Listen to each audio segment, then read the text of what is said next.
Hi everyone, welcome back to my channel English Literature 101. The topic for today is a poem titled To a Skylark, written by P.B.Shelley. To a Skylark. This poem, written by P.B.Shelley in the year 1820, is an ode addressed to a bird skylark, and it praises the purity of its music. This music of skylark is shown as a contrast with the sad, hollow, unpleasurable human communication.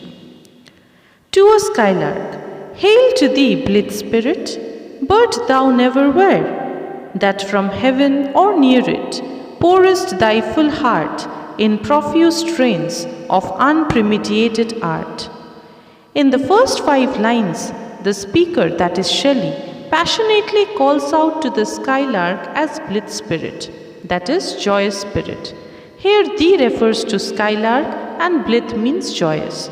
So the poet addresses the skylark and says that the skylark is a joyous spirit. He says that the skylark was never a bird, rather skylark is a creature either from heaven or a creature who resides somewhere near the heaven. Now why does he say so? He says so because he is unable to see the bird. And from there, with full emotions, the skylark spontaneously or in an unplanned manner pours out its emotions in the form of her singing or musical notes. In the last line of this stanza, the poet kind of satirizes the human being. The poet says that the art of singing by the skylark is unplanned, spontaneous. It needs no rehearsal before its final performance. Contrary to that, we human beings do everything which is rehearsed and planned several times. In other words, we miss the spontaneity which the bird skylark possesses.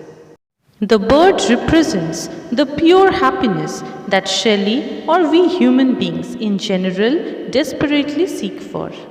Higher still and higher, from the earth thou springest, like a cloud of fire, the blue deep thou wingest, and singing still dost soar, and soaring ever singest.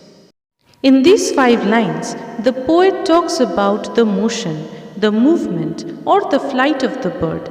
The poet says that the bird continues to soar and rise higher and higher from the earth, just like a cloud of fire. Its flight is compared to a cloud of fire, that is, the billowing flames. The bird glides in the blue deep. Here, blue deep refers to the blue sky. So the bird flies in the vast blue sky and flies as it sings and sings as it flies. The skylark is singing and flying both at the same time.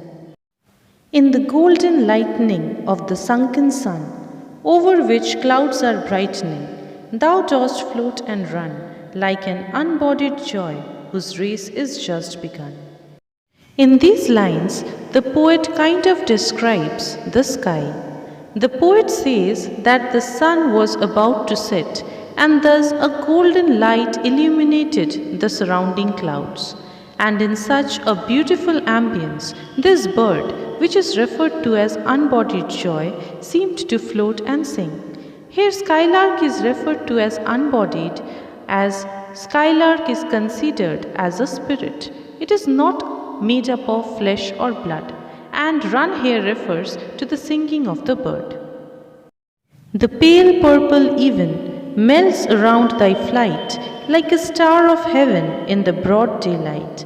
Thou art unseen, but yet I hear thy shrill delight. In these lines, the poet talks about evening time. The poet says it's evening now, and the bird seems to continue its flight amidst this pale purple evening. Now I already told you that all throughout the poem the bird remains unseen, only its song could be heard, isn't it? So now the poet compares the skylark to the star of heaven. The poet says that just as stars cannot be seen in broad daylight, similarly the bird is invisible. It remains unseen, only its delightful shrill, that is, the song of the bird, can only be heard. Keen as are the arrows of that silver sphere, whose intense lamp narrows in the white dawn clear, until we hardly see, we feel that it is there. In these lines, the poet compares Skylark's song as bright, sharp, and piercing as moonbeams or moonlight, whose glow or intense lamp is narrowed or dimmed by the bright white glow of the morning sun. Then the poet says that though we cannot see moon in the presence of sun, still we know that moon is present in the sky. Similarly, the bird remains unseen, but its song or music makes its presence felt to us. All the earth and air with thy voice is loud, as when night is bare from one lonely cloud, the moon rains out her beams and heaven is overflowed. In these lines, the poet says that the song of the skylark fills the whole sky and earth in the same way as the moon on a clear night fills the sky with its rays that streams out from a lonely solitary cloud. This moonlight kind of overflows and fills the sky all over. What thou art, we know not. What is most like thee? From rainbow clouds there flow not drops so bright to see, as from thy presence showers a rain of melody. From this stanza onwards, we find comparisons made between the song of Skylark and other things. All goes in vain, as nothing is as blissful as Skylark's song. In the first two lines of this stanza, the poet asks the skylark that who are you that we are unaware of? What can be compared to your blissful song? Then the poet starts comparing. He says that even the light reflecting water droplets of rainbow cloud looks pale in comparison to the showers of your beautiful music or beautiful song.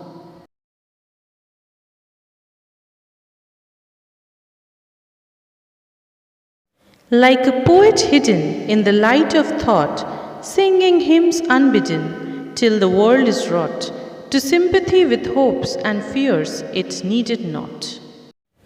In these lines, Shelley talks about a poet. He says that poets are hidden, that is, poets are all absorbed in deep thinking and in producing poetry so that the feelings of human beings can be aroused.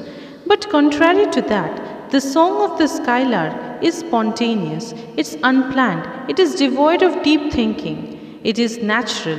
Still, it gives us the message of hope and happiness and is more beautiful than the poet's deep meditative works. Like a high-born maiden in a palace tower, soothing her love-laden soul in secret hour, with music sweet as love which overflows her bower. In these lines, Shelley talks about an aristocratic young woman who in secret hours sings from the tower of a castle to comfort her soul burdened by love. Now we know that songs of love, songs that come out of love, are heart-touching and beautiful, isn't it? But here the poet says that the song or music produced by the skylark is far better, beautiful and soothing than any love song. Like a glowworm golden in a dell of dew, scattering unbeholden its aerial hue among the flowers and grass which screen it from the view. We all have seen a glowworm, isn't it? Now if we imagine that a glowworm which is hidden in a deep valley distributes its glowing light among the flowers and grass, don't you think the ambience created is beautiful? Yes, it indeed is. So the poet says that the song of the skylark creates an ambience that is much more beautiful in comparison to the ambience created by the glowworm. Like a rose embowered in its own green leaves, by warm wind deflowered till the scent it gives, makes faint with too much sweet those heavy-winged thieves. In these lines, the poet talks about a rose that is sheltered by its own leaves, and the warm winds come and sweep the flower away of their fragrance. The fragrance is so sweet that the overwhelming sweetness of the flower intoxicates the wind. So the poet says that the song of the skylark is even more sweet than the perfumes of the rose. Sounds of vernal showers on the twinkling grass, rain awakened flowers, all that ever was, joyous and clear and fresh, thy music doth surpass.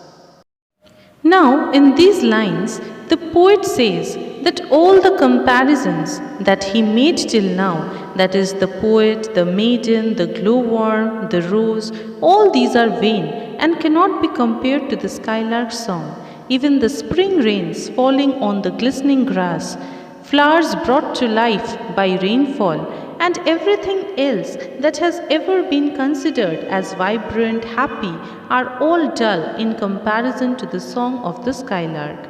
The song of the skylark surpasses everything on earth. Teach us, spirit or bird, what sweet thoughts are thine? I have never heard praise of love or wine, that panted forth a flood of rapture so divine. In these lines, the poet is unsure whether the skylark is a bird or a spirit. The poet asks the skylark to educate human being about its pure, blissful, delightful thoughts. The poet says that he had never heard human songs of love and wine as heavenly as skylark's song. The song of skylark surpassed songs of romance and wine. Chorus hymeneal or triumphal chant, matched with thine would be all, but an empty want, a thing wherein we feel there is some hidden want. In these lines, the poet says that even the hymeneal, that is marriage songs, or triumphal chant, that is victorious songs, are empty, are hollow, compared to the song sang by the skylark. Because hymeneal or triumphal songs talks about the unspoken desires of human beings. These songs are full of hidden or unachieved wants. What objects are the fountains of thy happy strain? What fields or waves or mountains? What shapes of sky or plain? What love of thine own kind? What ignorance of pain? In these lines, the poet wants to know the fountain or origin or source of inspiration behind the skylark's song. He asks the bird, is the source of your song the fields, waves, or is it the mountain, sky, or plains, or is it your love of other larks, or some unfamiliarity with sufferings?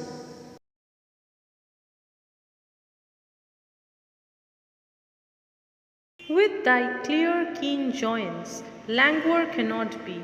Shadow of annoyance never came near thee. Thou lovest, but never knew love's sad satiety.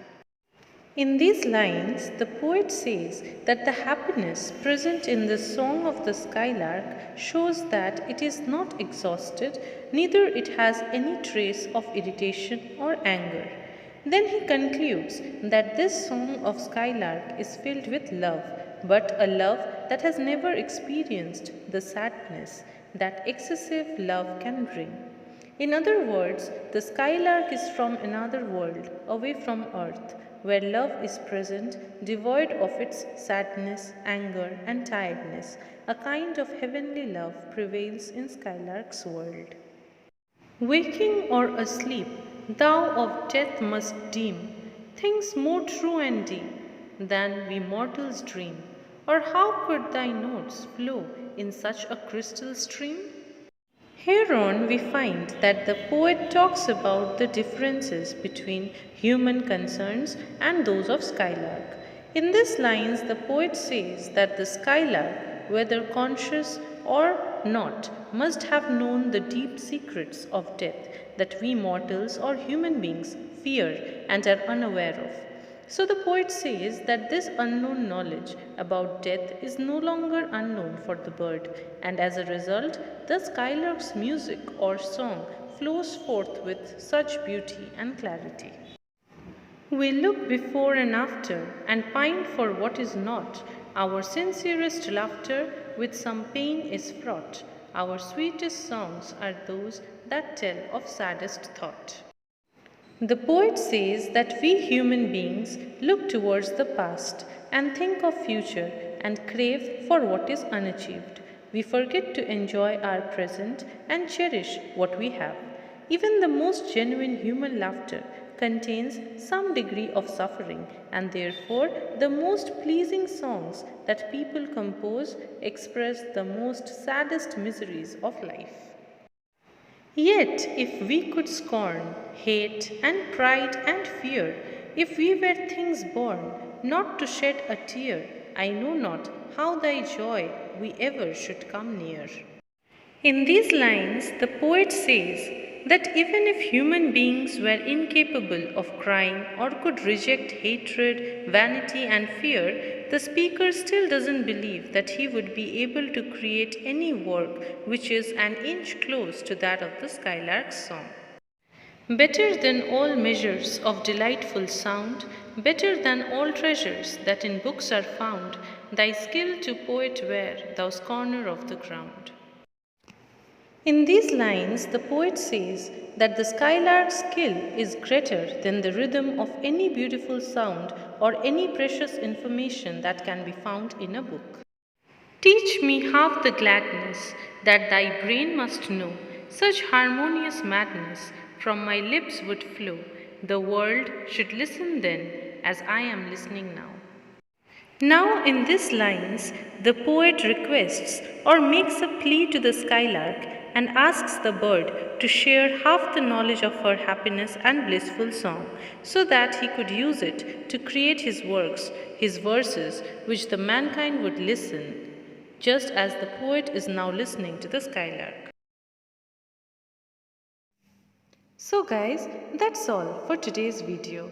I hope that you all have understood the topic well. If you have any queries, do let me know in the comment section below. And please don't forget to like, share and subscribe my channel. If you haven't subscribed my channel yet, I would request you to please like, share and subscribe it. Thank you.